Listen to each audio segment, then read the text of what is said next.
Hey everyone, Dan here at Evolving SEO, and I bet that you thought I forgot to do a video today, and I actually didn't. It's just a really busy season. I'm stuffed from Thanksgiving here in the United States from last week. I'm still completely full and recovering from that, but I'm here to share with you guys a tool that I want to make sure you didn't miss. I mentioned this tool in a post a week or two ago, a post that I did about the new Whole Foods website, and on this website they had a lot of issues. The site's built in Drupal. It looks great. It's a responsive design, but there's a lot of canonical issues and things like that because it's built in Drupal and there's always problems. But in that post, kind of buried at the bottom, was a tool called RankPanel that I think is a really fantastic tool that not a lot of people seem to be using or talking about, or maybe you guys don't like the tool. Maybe you've looked at it and you're like, what's the point? But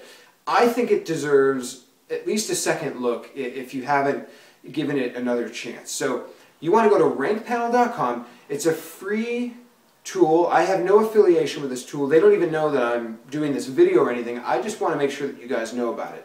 And I want to share one very cool tip or report that you can run in this tool that I think is very valuable. So what RankPanel is historic rankings for 500,000 keywords that they've been tracking for, I think, up to 2 years. They've been tracking 500,000 keywords that you can get historic rankings on. So obviously these are higher search volume keywords. So you can do that. That's the first thing for SEO and PPC. But there's this report in RankPanel called the Page Distribution Report. You'll see it in the menu.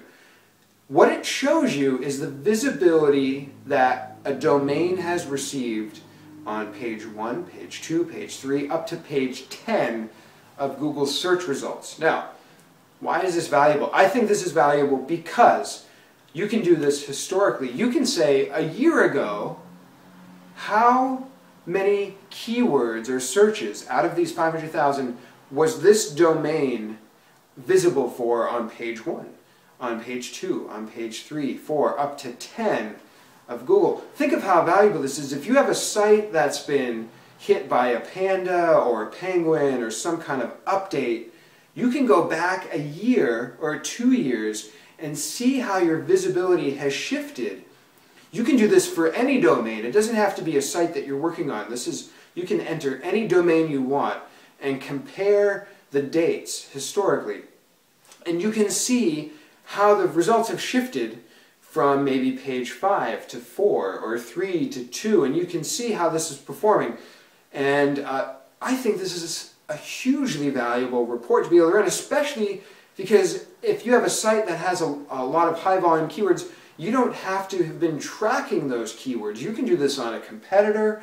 You can do this on a site that maybe you're thinking of doing work for. You can do this for case studies. I just think the ways that you can use this specific tool and this report are really beyond what you could normally do with rank tracking if you're stuck not having had that ranking data all along. So I'd love to hear feedback on this. I want to know if you guys are using this tool. I want to know if you don't like the tool. Why don't you like it? Why don't you think it's useful? And any feedback at all. So thanks for checking out this episode of NoBoard SEO. Can you tell I have a different color wall today? That's because I'm in a different room. And it's not as echoey, I hope. It is nighttime, so I hope the video is not too light. And I'd love to hear if you guys have any recommendations on a camera. Because I don't know if you know, I'm recording all of these on my iPhone right now, and the video is not the best. So I may be investing in a better camera at some point. So thanks for watching. Stick around for Thursday's episode of NoBoard SEO, and I'll see you guys then. Thanks.